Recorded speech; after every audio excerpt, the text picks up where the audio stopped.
Hello guys, yes, this is Coco, your Bisayang Papuma. And so right now, meron na naman tayong i-unbox. And this is the Fragrance World Sweets, no? Or Suits. Kayo na lang bahala kung anong yung pronounce nyo.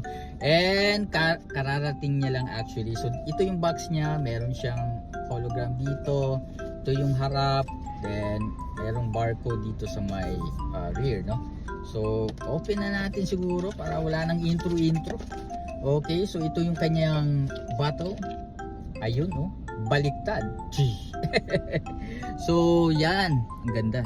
I-focus lang natin. Ayun, no. So, this is the Fragrance World Suits. Okay ba yung ano niya? Babalang natin yung ano.